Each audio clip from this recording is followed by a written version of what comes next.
1978 when Jean and I, still getting together, but had been married, and going back in and recognizing what her father, Alec Vedve, out of the Lake Preston area had done as an officer on a rural water system that was mirrored after the rural electric associations. And it was bringing clean water to rural America. And the difference it made in their household, because suddenly then, not only did you have rural water for livestock, but you also had rural water which was of high quality that could come into the home and replace water that was being tanked in. It also meant then that in the pipes and so forth, you could actually not have rusty pipes and everything else, and it meant that you could have a dishwasher other than your spouse. And it started to change the way young people looked at rural America. If we want young people to come and to stay in rural America, we've got to be able to provide them with services. Those services happen because of rural electrics. It's going to continue, not just electricity, not just water, but improvements in connectivity, internet activity, and so forth.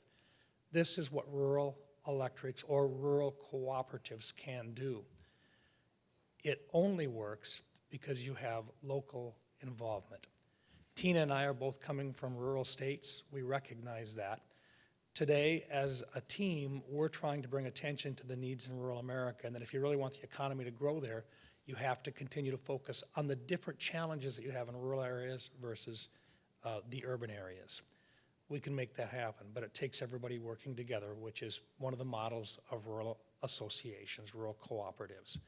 So to you today, I say thank you for drawing attention to the work that we're trying to do. We've got a long way to go, but Tina has been a great partner with us in this, and we continue to strive, not on our differences across party lines, but rather on what draws us together, which is focusing on making improvements that all Americans can be proud of. Thank you for the opportunity to visit with you today.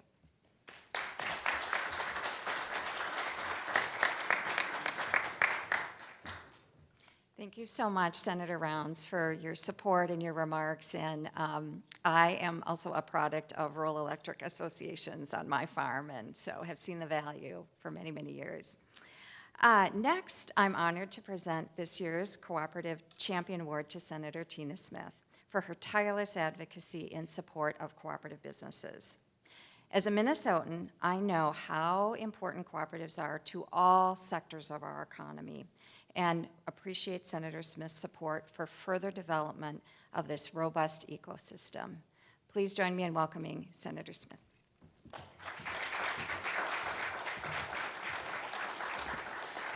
Well, thank you so much. I want to thank Doug and Linda, my fellow Minnesotan, and all of the Minnesotans in the audience. And thanks to all of you for recognizing Mike and I with this award. We deeply appreciate it. It is great to be here on the stage with Senator Rounds. Senator Rounds and I call it the school bus. We ride the same plane back and forth to the upper Midwest every week, and through that have gotten to know each other and gotten to really respect and find common ground in a lot of places, particularly our shared interest in making sure that we can help people who don't live in rural places and small towns understand the incredible dynamism and creativity and innovation and resilience of that part of our country and that part of both of our states. And that is what led us to create the Rural Economy Working Group. It guides us in the work that we do together on the Banking Housing Committee, where I am the chair and Mike is the ranking member of the Housing, Transit, and Community Development Subcommittee. And it also guides us in the work that we do together around Native issues and tribal issues, a really, really important part of our rural part of the country and the rural economy.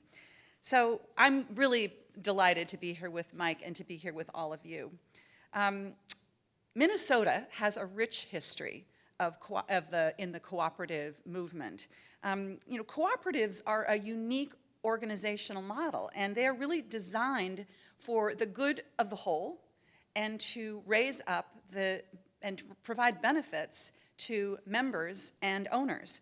Cooperatives can be found in every sector of the economy in Minnesota and around the country. And we in Minnesota, I'm so proud of the many, many cooperatives we have, including CHS, food co-ops, one of which I am a member of in Minneapolis, and just so many others. In Minnesota, in fact, we were the first state to issue a Co-op Month proclamation, I'm delighted to say. And just this week, we had a national co-op resolution recognizing October as National Cooperative Month, which I did with Senator Hoeven from North Dakota.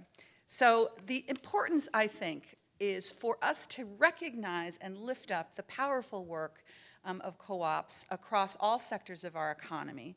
And it's important for us to remember here in Washington, D.C., that the co-op structure is unique. And that when we write legislation, we have to remember that. We have to remember what co-ops can do. We have to make sure that we don't inadvertently do damage to the organizational structure and the business model of co-ops when we are writing tax law, for example. And we also have to make sure that we are doing the work that we need to do to lift up and to support your work, especially around rural economic development. So I'm just delighted to be here with all of you. I'm grateful to have a chance to share my passion for supporting co-ops in Minnesota and around the country, and I just am really grateful. Thank you so much, everyone.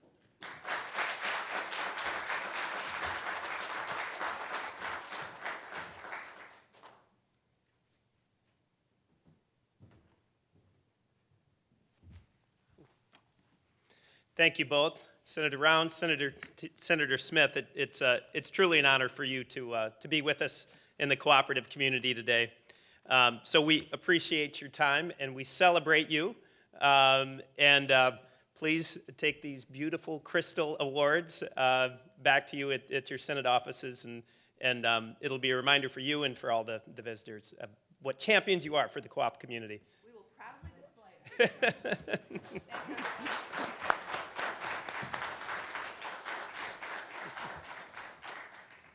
Thanks a lot. Thanks so much for coming today. I'll see you.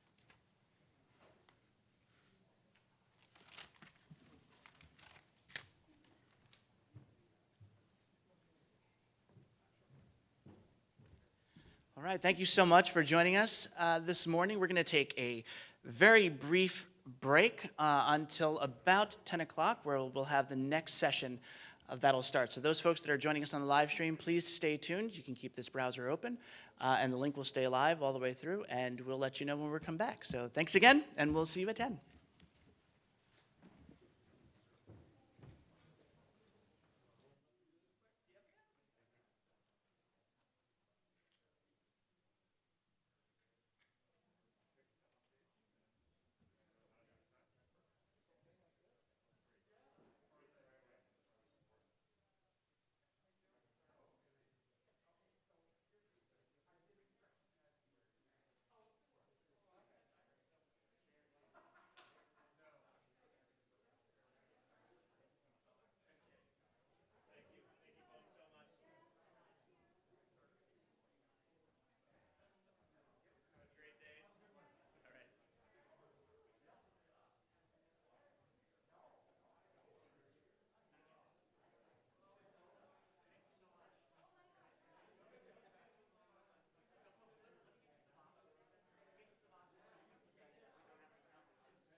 Good morning, everyone. Just wanted to give you a 5-minute call. We'll be starting the next session in 5 minutes. Make sure you have your snacks with you and your coffee. Please come on in, find your way back into the ballroom as we get started here. For our next session, starts in 5 minutes.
All right, good morning, everyone. Thank you so much for coming.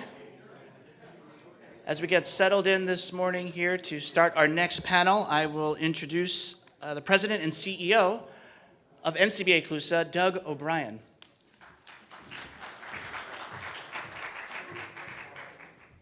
Welcome back, everyone. Everyone here in the room at the National Press Club in Washington, D.C., and everyone of the 700 or so registered attendees virtual.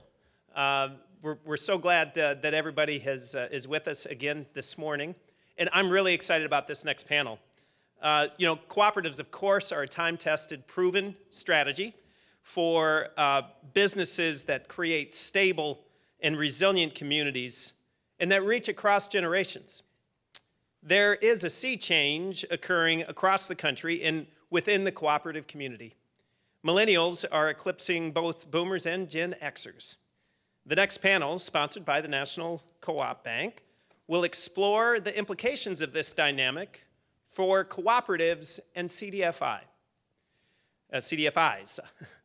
Helping us navigate through this topic is John Holtzclaw, Executive Vice President of Strategic Initiatives at the National Cooperative Bank, and a true leader in the cooperative and CDFI communities. Thanks for being with us, everyone. Take it away, John.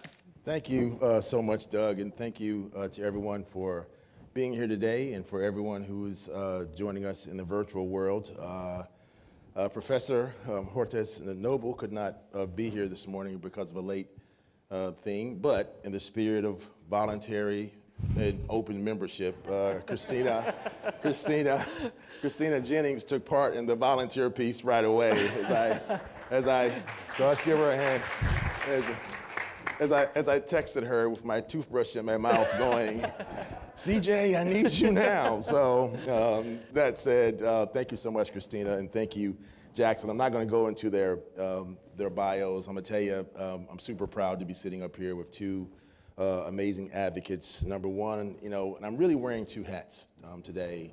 Obviously proud that the bank is sponsoring this, number one. Number two, I'm a proud cooperator. And number three, I also have the honor of serving as the board chair of the National CDFI Coalition. So if there was a touch point contest, I think I've hit a home run here. And so, with that said, we're here today to talk about next gen co-op development, Zoomers, Millennials, and CDFIs. And we see all of these facts and stats about, there are going to be more Generation X over Boomers in 2028. There are now more Millennials than there are Boomers. There's going to be the largest wealth transfer in the history of this country over the next 20 years from Boomers to Millennials of $68 trillion. I'm still a little bit interested how they went over my generation totally, and how we won't get any of that 68, but I'll work through that. I'll work through that. That said, we wanted to come here today and talk about some of the things that are happening in Indian country as it relates to Native CDFIs. I selfishly want the cooperative world to know more about Native CDFIs and what an opportunity that they have moving forward. And then also if anyone knows me, knows how much I care about diversity, equity, inclusion, and let's not forget the J of justice. And so some of the work that Christina is doing in Minneapolis and how that's going to impact the next set of folks coming up in the field. So with that, I'm going to try to ask a few questions that was on the moderator handbook, number one. Number two, I'm going to open the floor up to the very end in a perfect world to allow people to ask questions. And so I'm going to start with you, Jackson.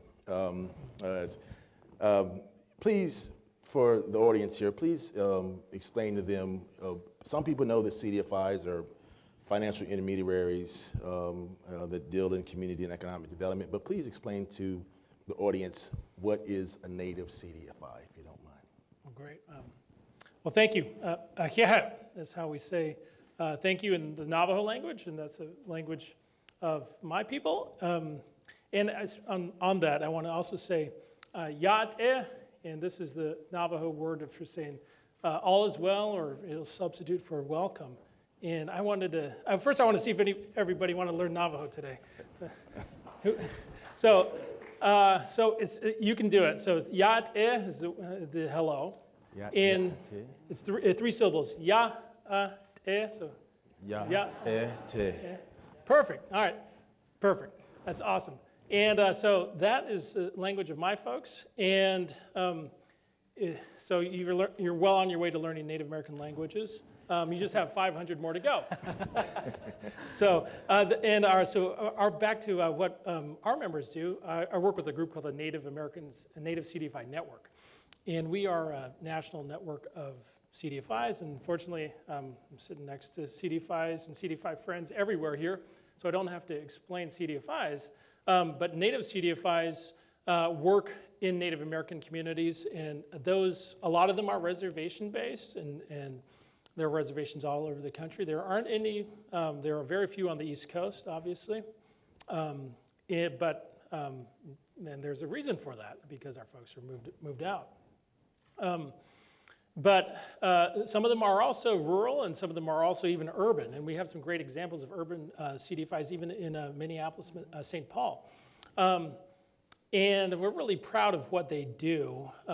Like most CDFIs, like most CDFIs, most of our members are nonprofit loan funds.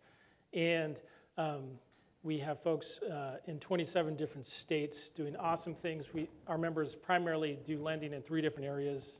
Consumer, kicking the payday lender out. And 2 would be small and micro businesses. And I'm really proud to talk about the growing area of agriculture lending. And then also home ownership, and that's another area that is really growing tremendously, and we're happy to say is really at an unprecedented rate in a time that is very sorely needed. And you mentioned the generation wealth transfer.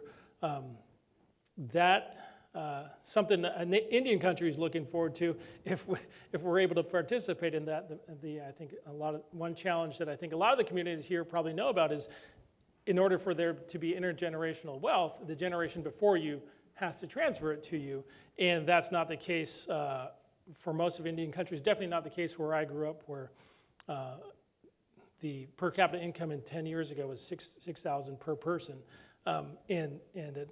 While we've seen some changes, definitely nothing game-changing. So we very much want to participate in that, and happy that Native CDFIs our members are doing their job to make that change on the individual, on the small business, and then also on the home ownership level. And we're really happy to be here to share with what Native CDFIs do with the co-op community, and really happy about what you all are doing. I think obviously what our members, their mission and I guess our mission are very much aligned with what co-ops do. And there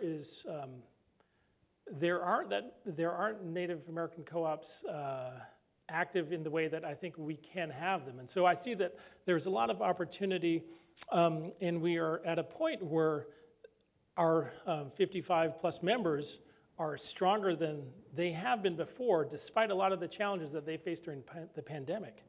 And because they're stronger than they have been before, we're able to take on new models or make partnerships with new folks that are doing great things to look closely at opportunities like the co-op model and build them out.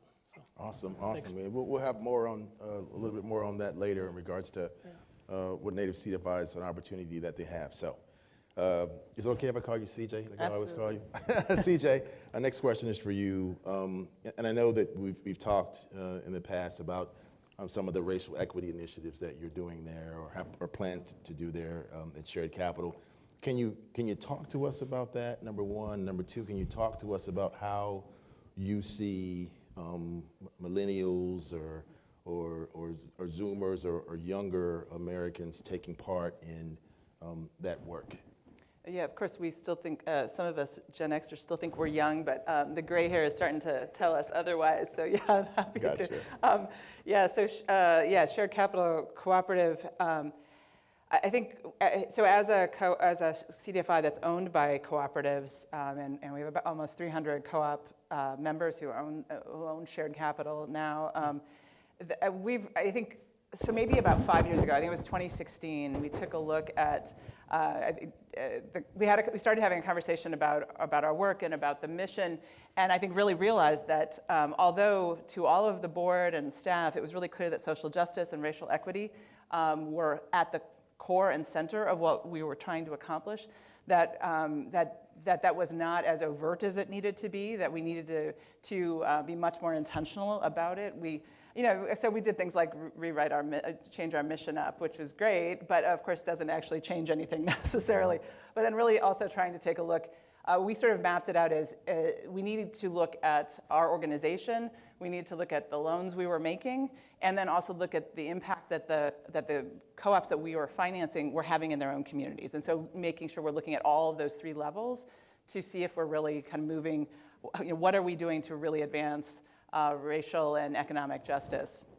So, so that has been a path that was certainly not started in 2016, but really I think our intentionality really, we are continuing to try to ratchet up, recognizing that, that people of color-owned cooperatives were not going to get financing from us unless we really figured out ways to be much more intentional about partnering with groups that were doing co-op development effectively in communities of color. So really tried to look at how we could just deepen our partnerships.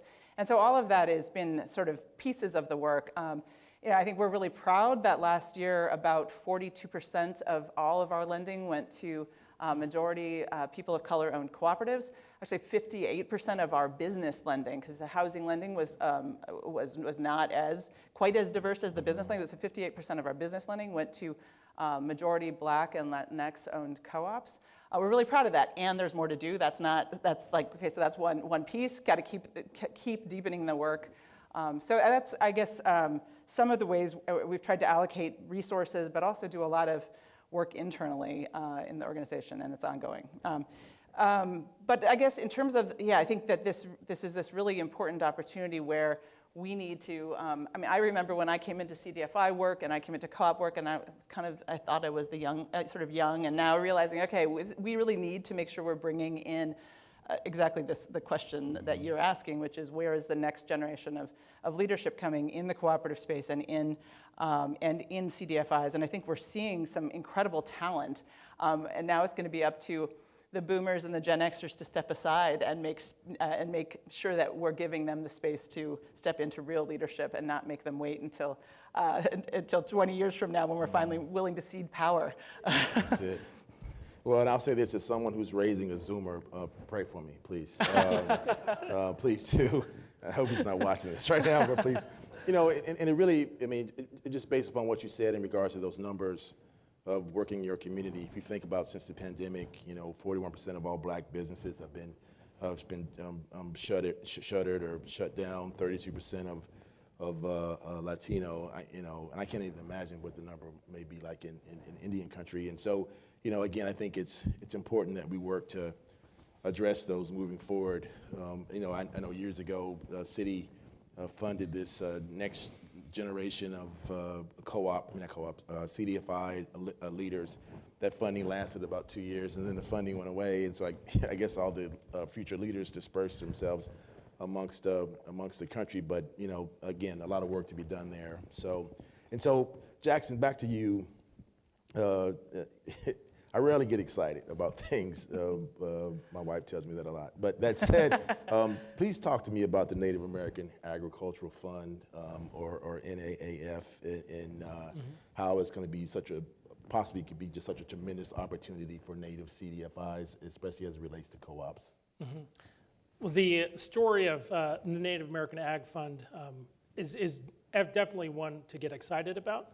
It's a story of justice in America, and Native folks stepping up and filing a lawsuit because they had been discriminated against time and time again by the USDA and their partners. Through the Keep Siegel lawsuit, Native folks were able to set up a fund that became the Native American Agriculture Fund that has gone on and funded 3 years worth of incredible projects across the country. They've funded some of the work that we have done and will be doing at the Native CDFI Network. And they've invested tremendously in Native American CDFIs to help grow this burgeoning lending opportunity for agriculture. I think for myself, when I think about where I grew up on the Navajo Nation, we farmers that grew corn, farmers that grew watermelon, and they were small, doing it at a small level primarily without banking when they were doing it.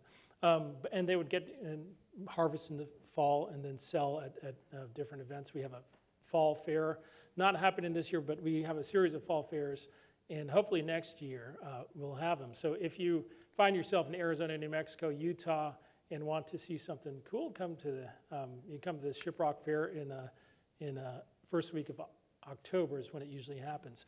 But part of that is folks get together and they sell these things, and they obviously never participated in any of that. What NAF wants to do and what we want to do is we want to make sure that this new capital is able to help our folks grow these businesses that otherwise they had not, and really create this generational wealth so that down the road we can participate in this next generation, whatever comes after Z, whenever they transfer their wealth, we'll be part of that. That's our goal. But again, back to NAF, they've really done some incredible things and invested in Native American agriculture like it never has been. There's no question about it. And definitely check out their website, Native American Ag Fund, and check out their partners. All their partners are awesome and good friends of us. I guess one more thing, a couple of things I'd add there. We do have a couple native CDFIs that focus on agriculture lending in particular.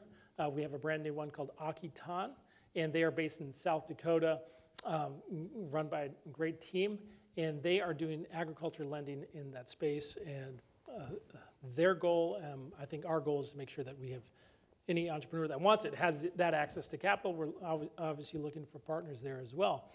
And finally, I have seen you get excited about other things too. Don't get him started talking about Duke basketball. Oh, please don't, please. I live in Chapel Hill, but Yeah. I'm in the wrong area, it's for sure. He's but, not a fan. Yeah, not at all, please.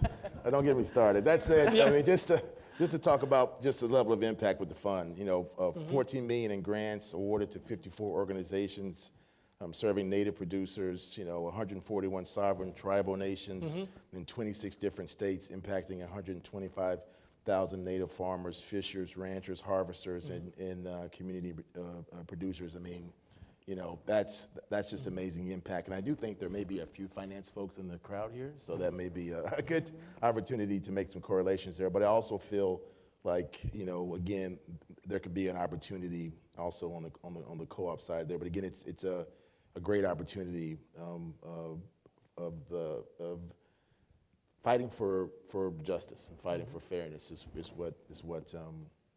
what you've done. So I appreciate that. And maybe I'll add Yeah, just a little please, more please. color to that. No. And taking it back to kind of where I grew up again on the Navajo Reservation, place where folks drive an hour and a half to go get their groceries, hour and a half to get back.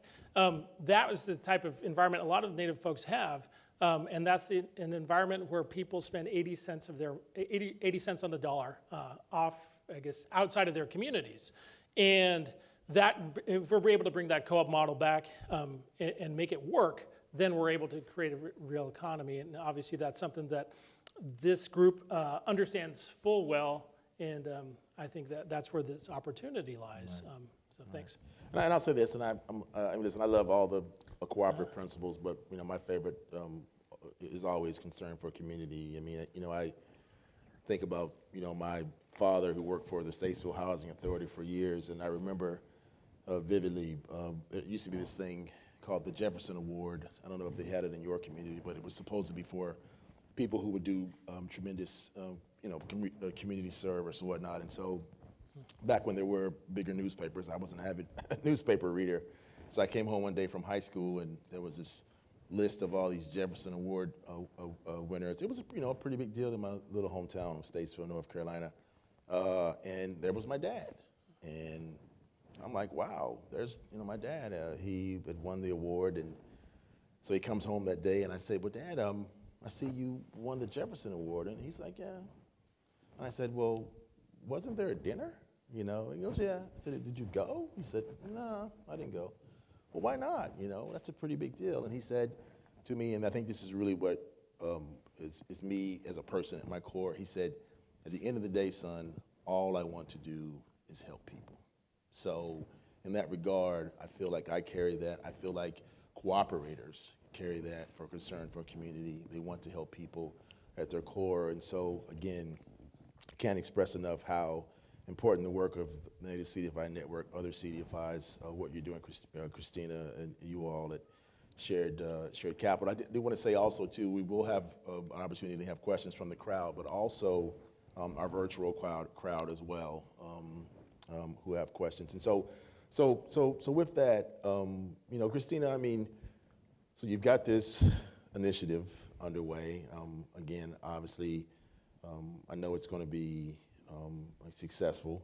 That said, what can we as cooperators, no matter what the sector is, in your opinion, you know, what can we, I mean, listen, my son's 15 and he's a member of the Weaver Street Co-op in Chapel Hill, North Carolina.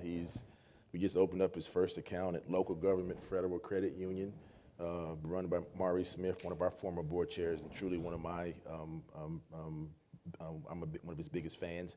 Number one, because he needs to understand how money works. Number two, I want him to be a member of the credit union and the co-op. And number three, because I'm really tired of him spending my money, and he needs to start using his money to buy the V-Bucks for Fortnite and all that other stuff that he plays. That said, I mean, just, you know, what do you think that we need to do as cooperators to develop, train that next level or generation of leaders in this industry? Yeah, that's a great question. I mean, I think there are a couple of things that come to mind. I mean, I was really fortunate that, I mean, I started out in the nonprofit sector, not in cooperatives, when I had the opportunity when I was in my 20s to get, you know, kind of accidentally moved into a leadership development program that ended up being this really amazing opportunity to, I mean, so yeah, they embedded some really great tools. I mean, we did everything from strategic planning, and there was this supportive leadership concept that was the most, I think, groundbreaking that I had come across. I still don't find that in most training. It was really about how do we support other leaders? If we want to be a leader, how are we really supporting other leaders around us? Because I think sometimes when we're young and feisty, we want to, we're ready to take everyone else down rather than lift everyone else up on our path. So, I mean, I feel like that training program was really, really essential, but as much because of the tools as because of the cohort it created of allies in different organizations around us. And I think there's an opportunity within, there are so many really powerful and young leaders in both the CDFI space and in the cooperative space, and how do we really, how do we build those opportunities? Right, again, yes, they're tools we can all develop, but also how do we connect people so that they really have their allies, and when they're, you know, struggling with their boomer or Gen Xer boss over how to take on more leadership within their organization, they have someone to contact and go, okay, how are you doing this? How do we figure this out? So I think that's one of the key would be some just intentional. I mean, like the city leadership program that you mentioned that the CDFI sector had. While some of this money is moving towards really creating that, you know, that building back better, part of it has to be supporting the next generation of leaders. It is, and so again, it's, you know, and I would say the same thing for you, Jackson. I mean, as it relates to the native CDFI world, Indian country. I mean, who are the next Jackson Brassies? I mean, where are they coming from? I take my cues from our members. Yeah. And our members are the leaders. They're the ones doing the good work on the ground. They're the ones who are sitting down with people that have bad credit scores, and they're putting them through training, and they've raised their credit scores by 200 points. Then they're able to go get a house for the first time. Our members weren't able to, most of our members were not able to participate as lenders in the PPP, which is kind of crazy. And I see a lot of nods, and I think there's probably other nonprofit loan funds that probably had the same challenge, where they were deemed too small in the beginning by rules to participate as lenders. But that didn't stop the folks who run these native CDFIs across 27 different states, they went and they grabbed the micro business that they work with, or the lawn care business, or the ag business, and said, hey, let's work together, let's get you this PPP. And they got a PPP through another bank, through another lending institution for their member and for their client. And then that client was able to keep their job alive or keep their family alive with a $7,000 PPP loan. And it was really a game changer. And so that's the type of folks that really each one of our members across 27 states have. But as far as the generation, we do see a new generation of folks coming up, and I think they've really meshed well with the folks who have been leading the Native CDFI movement, which is really only 20 years old, and most of our members are about 10 years old. So really still a new growing industry, but like I said, despite the pandemic, which is crazy, because in the beginning, I think like a lot of folks, things were really bad. We were really concerned. Our members are making loans to people that banks don't want to do loans to. They're making loans to first-time entrepreneurs, first-time homeowners, and then you're saying that everything's going to shut down, and these are the people that they don't have equity in their house already. They don't have their mom or grandpa who's going to be able to backstop them. What the heck are we going to do? And so that was a pretty crazy time. But fortunately, our members have moved forward. We have a bunch of funders that stepped up to the table. Native American Agriculture Fund is one of them, to provide some flexibility so our folks were able to say, hey, if you're not able to make your payment this month, we're going to work with you, and we're not going to ding your credit because of something that isn't your fault. We know where you live. Some of our members in Montana, they tell the story about if they need to collect from one of their consumer loans, they just go to the basketball game, and they're able to find that person there, and they're able to get it. So Native CDFIs are community first, and they will be. Really? Wow, I've got family from Rocky Boy in Montana, so I hope that nobody's Okay. doing the basketball game looking for them. That said, listen, years ago, I got a chance to serve for 2 years as the policy chair at the network, and then they hired this hotshot executive director with Hill experience, and they just kicked me to the curb. So thank you, Jackson. But that said, my term is up anyway. But that said, one of the things that I feel like the pandemic has robbed me as the board chair of the coalition was I really wanted to visit Ted Piccolo out in rural Washington and some of the amazing things that they're doing there, and then the Wisconsin the Development Fund with Fern Ori, who was amazing Native CDFI. I love this story. This was pre-pandemic, and I was supposed to go visit Fern, and the schedules didn't work out. And she said, you really got to let me know when you're coming. And she says, we just need to make sure that we have I don't even know what they call them, snow, whatever it is. I'm from North Carolina, so we don't have these. Whatever you do to ride on the snow, the snowmobile. Thank you. Minnesota, I mean, come on. We don't have them in North Carolina, but she goes, we got to make sure we have a snowmobile. And I was like, a snowmobile? And she's like, well, yeah, that's really the only way we can really get around during the wintertime in large parts of the reservation. She said, you realize that our geographical area, or our space, is larger than Rhode Island and New Hampshire and all of these kind of places. And so, there's this uniqueness that I think that you see with Native CDFIs that you may not see anywhere else. You hear CDFI, you think urban, you think rural, but there's so many other things out here. So I would never forget Fern talking to me about the dadgum snowmobile. So either way. And so I want to pivot a little bit again, and just we'll have questions here in a minute. I mean, I this morning got a chance to participate in an interview talking about unbanked folks in celebration of Hispanic Heritage Month, about unbanking Hispanic communities.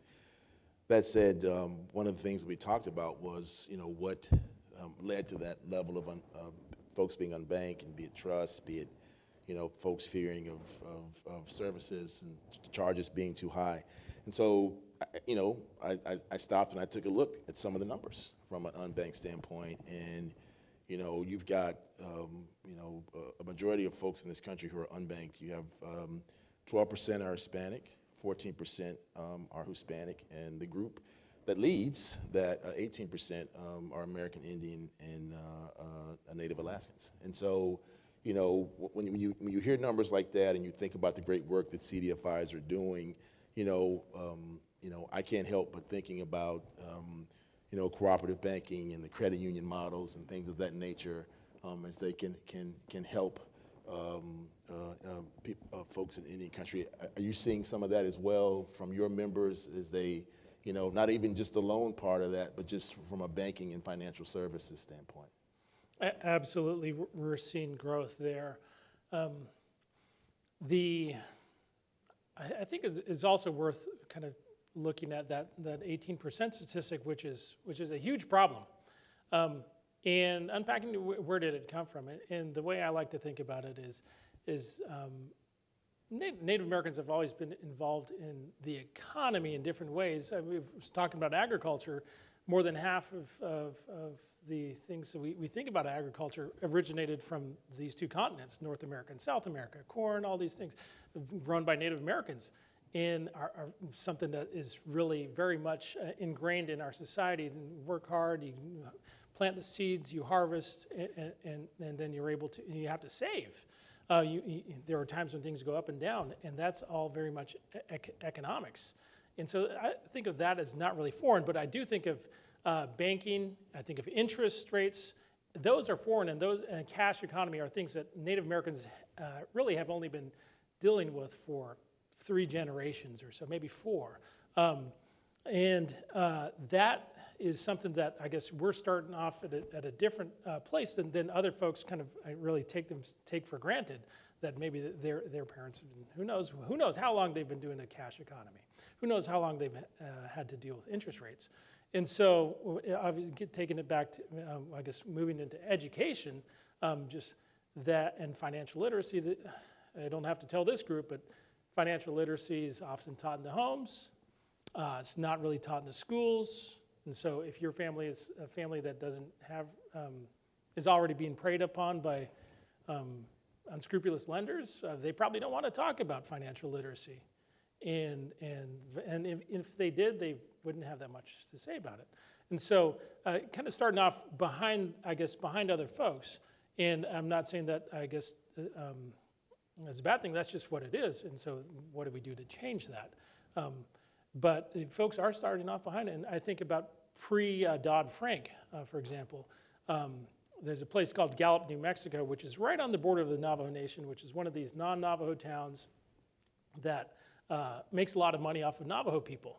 And they do it in the Walmart there is one of the biggest, most profitable Walmarts in the country. And even though the Navajo Nation is about the size of West Virginia, bigger than 10 states, there isn't a single Walmart, there isn't a single Target, there aren't those things, there isn't a single airport. So when I think about rural, I think, but there used to be 3 coal-fired power plants in the Navajo Nation. So that's the kind of place that a lot of Native American folks are from.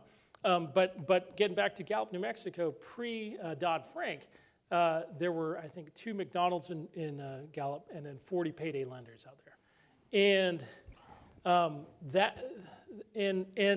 another story, post-Dodd-Frank, a lot of those things got shut down because it's hard to make, it's also the business model, part of the reason native CDFIs operate is in order for the business to work, if you're dealing with people that make $20,000 a year, it's going to be hard to make the interest off of those folks' deposits to fund things. And that's not a problem with just Indian country, it's low income across the board. So thankfully, native CDFIs are stepping up, being proliferating more often. But there's still the challenges, and we do need to grow that sector. And one other kind of final, like really insidious story that really kind of stuck out in my mind, and I think about sometimes, is while a lot of the worst payday lenders have gone away, there are a few other folks that have kind of stepped in to, I guess, take advantage of people that don't have money, that don't have the kind of the training that other people want to hire for, that are still taking their money. And so right in the middle, like the worst of the pandemic last summer, I used to listen to the radio. I can listen to the Navajo radio here in DC. I live here in DC. And it's pretty cool. I listen to this in the Navajo language oftentimes. And there was a repeated ad for a plasma company. And the plasma company was saying in Navajo, come here and donate your plasma and we'll give you money. And that was something I heard every single day in the Navajo language. And that's because there's a market inefficiency where there's power here and there's other folks don't have the power, and they're able to make money off of a group that we had sky-high coronavirus cases. We had sky-high coronavirus cases back in the beginning of the pandemic, and there was a time when I had three of my grandmothers passed a while, but three of her brothers and sisters were in the hospital with the coronavirus, and two of them made it out. And one of them had to fly someplace, and that was her first airplane flight. But this was all at that same time. There were these ads for this plasma company trying to make money off of Navajo folks in the Navajo language, and that gets back to capital. That gets back to intergenerational wealth, and that gets back to banking. And we do need more of these banking opportunities, so that the next generation, whenever something like this happens again, that we don't have these ads where folks are being targeted to sell their blood in the pandemic. So thanks.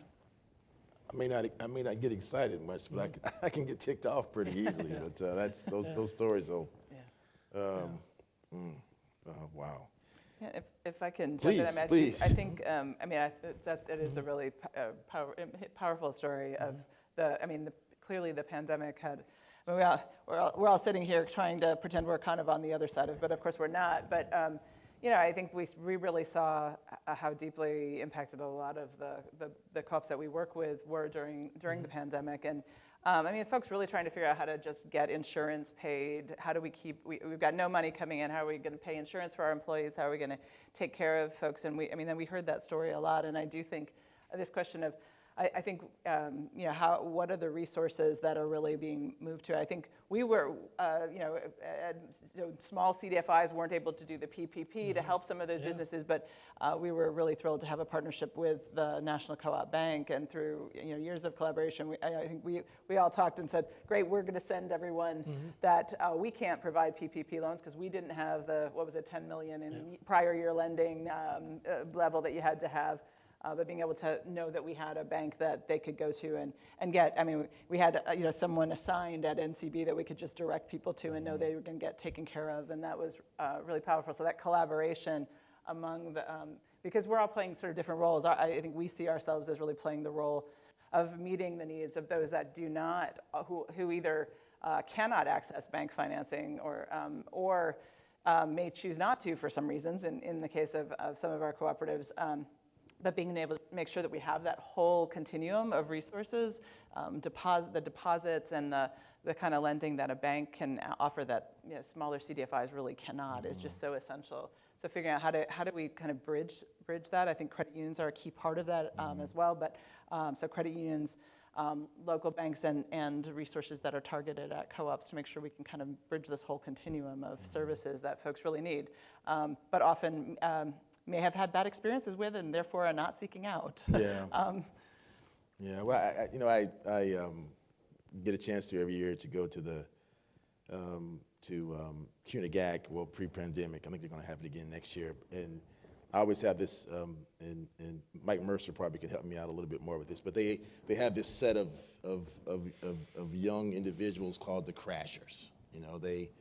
They I guess several years ago, they kind of came in to the CUNA meetings and, we're here and we want to be heard, that kind of thing. And so it really took on a life of its own. And so now Jim Nussel will say, "Where are my crashers?" And people will start yelling from all over the dinner that night. And so Doug O'Brien may not want to hear this, but I'm waiting for his NCBA crashers in a post-pandemic world to just kind of come in and want to be heard. And I think that, again, it's something that's going to be vitally important because, I mean, listen, this isn't the last pandemic we're going to have. This isn't, you said earlier about the next generation. They've already named it, Jackson. It's called Generation Alpha, and so, okay, here we go.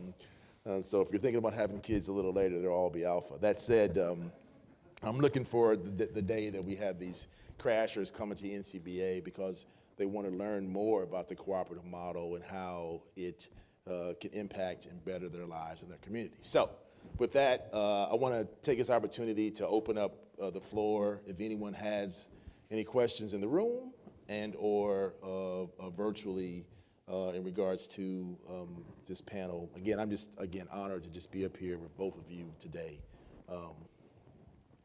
Sir. Could you say who you're with also? Although I know, but could you say who you're with? All right. Well, good morning, and thank you all for this conversation. My name is Terence Courtney. I'm the Director of Cooperative Development and Strategic Initiatives for the Federation of Southern Cooperatives. I also sit on the board of Shared Capital and the Loan Committee there. So really great conversation. I guess for me, this question is, the first part of my question is directed toward Jackson, if I could call you that. Mm-hmm. Really curious about the Native American Agricultural Fund. From this standpoint, the bulk, I'd say the large majority of the Federation's membership are black farmers, most of whom are over 50, 60. So in some ways, there's a generational crisis on the horizon as far as it relates to communities of color, farming and being in agriculture. I want to, if you don't mind, if you could elaborate on how that agricultural fund is really helping younger folks get into agriculture. What we see is land is often a big hurdle, resources to continue the farming, and how that is helping folks kind of come together cooperatively or perhaps otherwise, but really getting those resources in the hands of younger, ambitious farmers who can take this work up to the next generation. That's the first part. But then also education is a big component, exposing young people to the cooperative development paradigm, if you will. One of the things we do is Co-op Econ. We have every year, which is coming up next week, October 14th, 15th, and 16th. Encourage people to get involved with that, where we do have 3 virtual days of co-op education. But I'd love to hear from your standpoint about one, how does that agricultural fund get resources in the hands of young Native farmers, and 2, what you see is being done to expose people to co-op education. Awesome. A great question. I'll answer the best I can, and I think that probably the Native American Ag Fund would answer even better.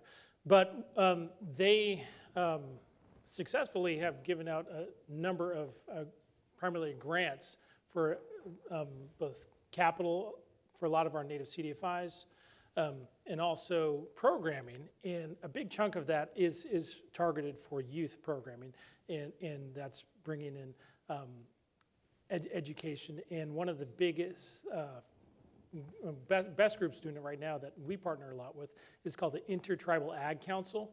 And they're based in, I think their headquarters in Montana, but they have their team across the country. And they do an annual, at least an annual summit for youth, where they invite speakers that are able to speak, I think, to traditional, maybe not traditional, but I guess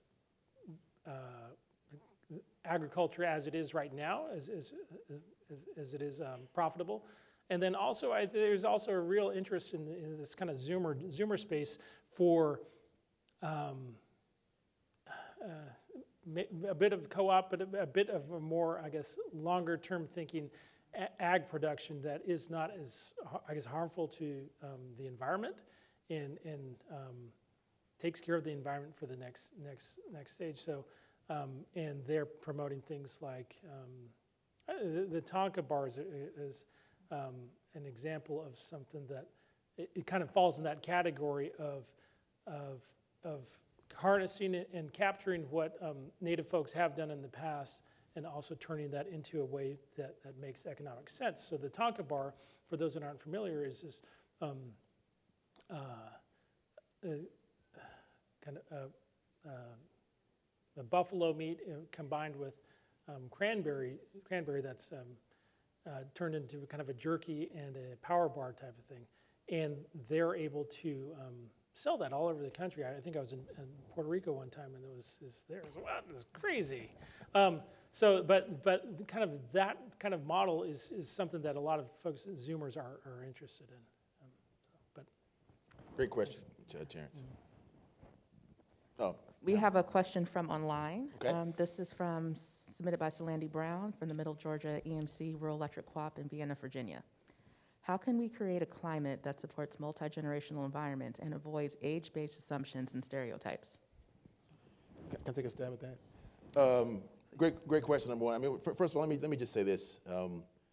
I was on a call the other day with a diversity, equity, inclusion, or equity assessment group, and the person on the call wanted to make it adamantly clear that terms like, and she's right, terms like boomer, Gen Z, iGen, Zoomers, all that stuff is for marketing purposes only. It's not, it's nothing etched in stone, and I think we need to understand that generational pieces go farther than just names that people are trying to sell soap to.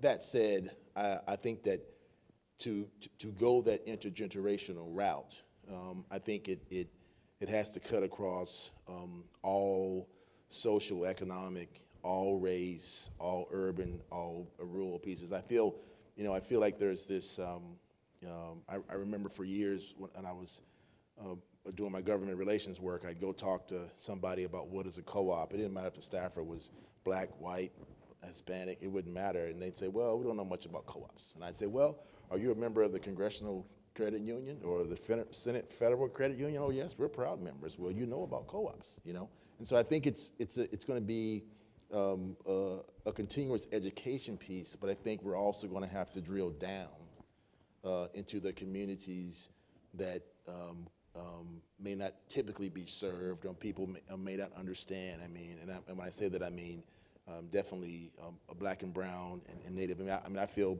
after listening to you, Jackson, there'll be like a string of introductions that I'm going to make with you from folks from the co-op community. So from a co-op development standpoint, we can support you. It's not about what you can learn, it's what we can do to support you. And so I just think that we have to look at all races, all ages, all generations, and not just, again, putting the marketing tags on it for us to get out and educate folks properly. Now, that's just my stab. As you all can tell, I don't have much passion about that at all, but I'll defer to you also, Christine, if you want to chime in on that. No, it's a great question, and I mean, I think one of the things I was thinking about from Jackson, from your comments, and kind of, I think it relates to this question as well, is that, I mean, there's a lot of power in the younger generation of when they I feel like a lot of young folks really get the justice kind of component of work in ways that maybe some of us were slower to get to.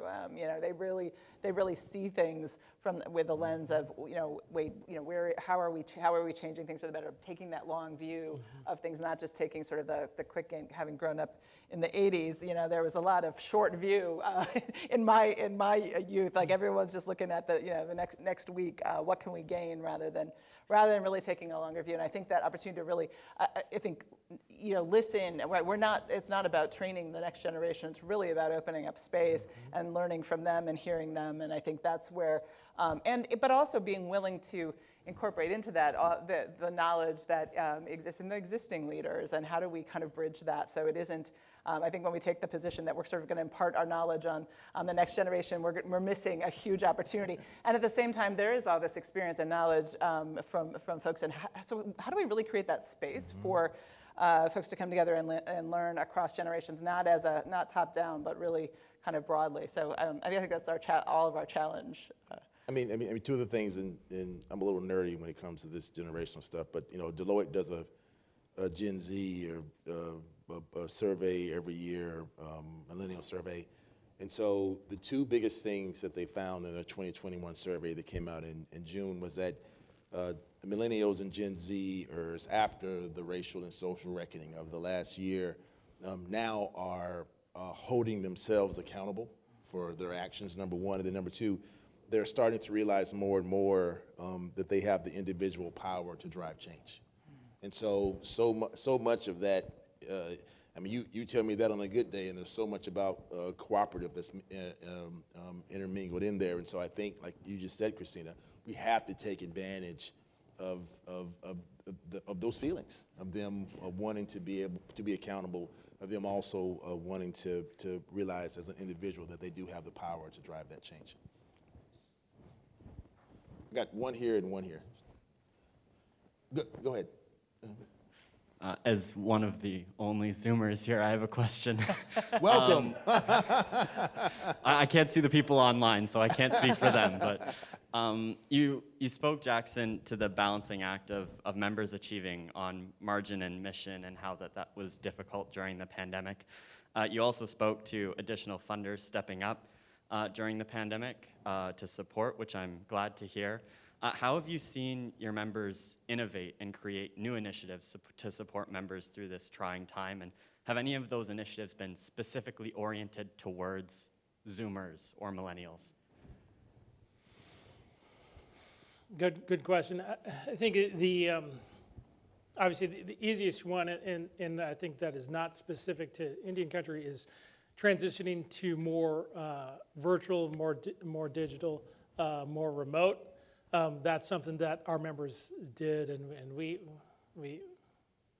got a Zoom account. Our organization, we got a Zoom account, and we connected. We were able to connect with our members just about weekly.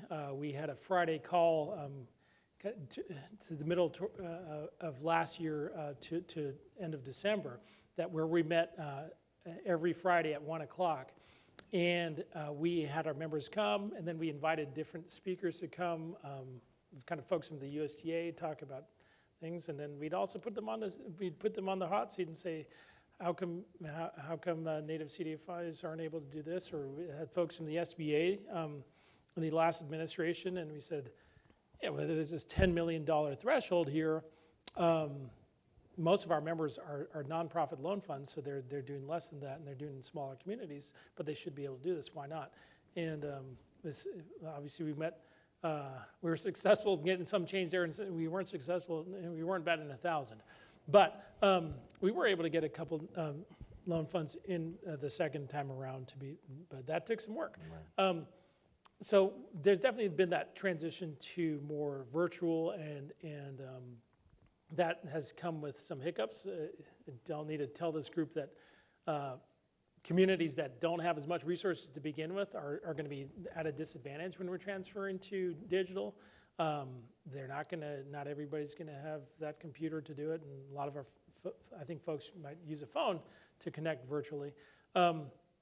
But nevertheless, I think it's something that has to be done, and something that is beneficial and forward-looking, and it is more inclusive of younger generations, because the younger generations have grown up with the phone.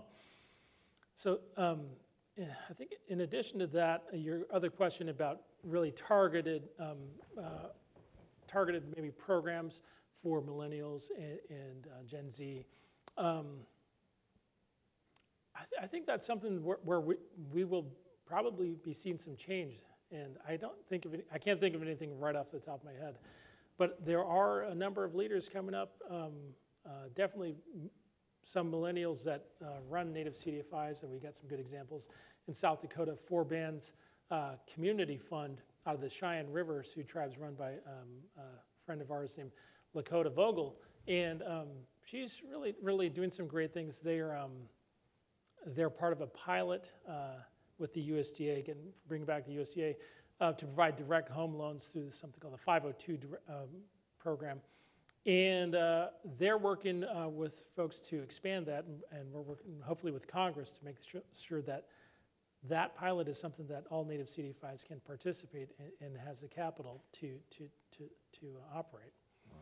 But at the same time, it's also an area where there should be more focus. I'm gonna go here and I'll keep my eye on JT to see how my time is going, sir. Hi, everyone. My name is Rahul Shah with Sattva Consulting. We're a social impact consulting and implementation firm headquartered in Bangalore, India. And one question, co-ops, CDFIs, these are, age-old proven models and so forth. Could you talk a little bit about the kind of different kind of innovations and disruptions that will actually shape the way the next generation it plays in this industry, whether that's different business model innovations, maybe technology innovations, et cetera, that will, influence this overall sector? You want to try that, Christina? Yeah, I mean, I could jump in with I mean, it's a great question, and I wish there were a lot more examples jumping to mind. But because I think that we do, there are these proven models, and then there's a need to continue to innovate. I think on the CDFI side, one thing I would say is that I think, there was a period, I think, a few decades where the real focus was on profitability, achieving sustainability, and that meant that a lot of folks were getting left out of CDFI lending. It was built all around bringing capital to folks who historically hadn't had access to that capital, and then we started saying, well, yeah, but you got to be your CDFI has to be profitable and have no losses. So then otherwise we're not going to fund you. And so it created these. Yes, we need to be responsible with our lending, and yes, we need to be able to sustain over the long haul. But the expectation that somehow we could beat the banks at their own game with a totally different set of rules didn't make sense at the same time. And I think what we're seeing is a recommitment to deepening impact that is incredibly important. So not just, how do we do the fastest, loans that we can make the most money on and turn around and have the least losses, but how do we instead make sure that the folks who really continue to be excluded from access to capital are really getting that access and keep pushing ourselves and challenging ourselves to go deeper. So I see that in a number of CDFIs doing really great work at really deepening that impact, and I think that's essential. And we need to rethink a little of then what are the expectations about how the performance, we need to be successful over the long haul, but what does that look like, and how do we balance impact with that? I think what sometimes had become a bit of a, and I think there's still CDFIs that are going that direction, but really push that impact so that we're really reaching folks who really should, and not just reaching them, but also really bringing that, making sure we're learning from what their needs are, not just assuming that we know that these are the products and tools that we can offer you because they work in other communities, but really, going deeper. So here at the end, I'm going to take a moderator, a privilege piece, and just let everyone know. I mean, really, the crux of this. Before we have one more from. Okay, one more. Okay. This one's coming all the way from Alaska. Rainey Wood of 9110. And in commenting from your conversation, we're saying that in real and experiential ways, multi-intergenerational environments are basically what families, communities, and what any environment with humans finally are when supported and let to be. Wow, powerful. So I'm gonna say this. I mean, listen, the crux of this panel, a dear friend of mine, Cynthia Muller, who runs market-driven investments for the Kellogg Foundation, who also used to be a coworker of mine at Capital Impact, was in Chief Investor Officer magazine. There is a magazine for that, and they have they had a top 40, top 40 under 40. I keep waiting for the top 60 under 60, but that's not coming around for me. That said, they had asked her, what should be an investment trend but isn't yet, and the very first thing she said was, I didn't pay her for this, I promise, was cooperatives. And she said, and other shared financial models, she said, millennials have already demonstrated the initial staging in the development of the shared economy. And so I think that is a foundation, because I've heard that funding has come up in several conversations, and who she's actually from Anchorage, Alaska. It's so funny that the virtual piece just came there. And so I think that this is only just the beginning. I think this is where we have to go the intergenerational route. We have to go the philanthropic route. We have to, like Christina just said, we just can't knight people to be cooperators. You know, they have to earn that space. And then last thing I want to say, and I'm not sucking up here, I do promise. I've done about 20 to 25 of these conferences over the last year. So this is actually the first panel that I've done since February of 2020. So I'm a little rusty, but you bear with me. That said, I just want to commend NCBA and Doug and his team for just putting together an amazing hybrid, a virtual and in-person conference. And I think that in the end, their hard work we're the beneficiaries of that. And so with that, I want to take the opportunity to just say thank you, Jackson.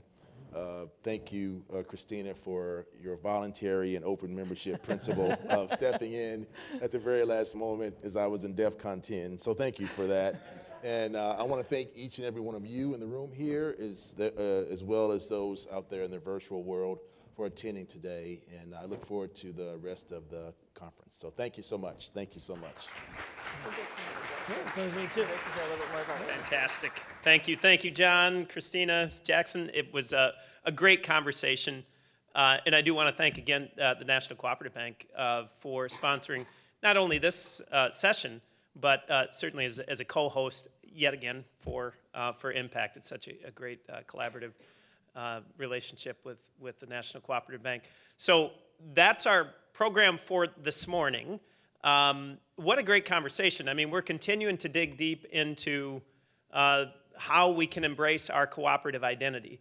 And I think it was so critical to think about the multi-generational piece and, you know, what does it really mean as a cooperative community to bring in and include, not only to allow or, to kind of not discriminate against, but to actually reach out and make sure that all generations, in particular the next generation, are part of our community. And of course, in the financing, system is such a critical piece of it all. So glad that great conversation.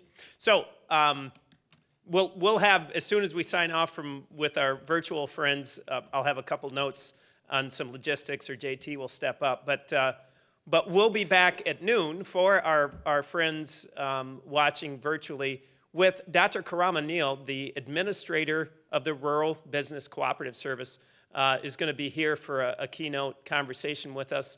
Really looking forward to that. Of course, the Rural Business Cooperative Service is really, it's kind of the core of the cooperative support and leadership within the federal government, and she's the appointed leader of that agency. So we're looking forward to being with her. And then some great programming this afternoon as well. So thank you, everybody. We'll see you back here at noon. And for those in the room, we'll have a couple notes for you in just a second.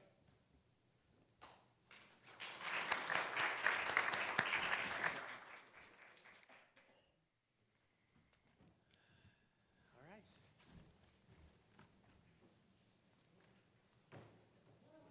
Thank you. Good stuff. Excellent.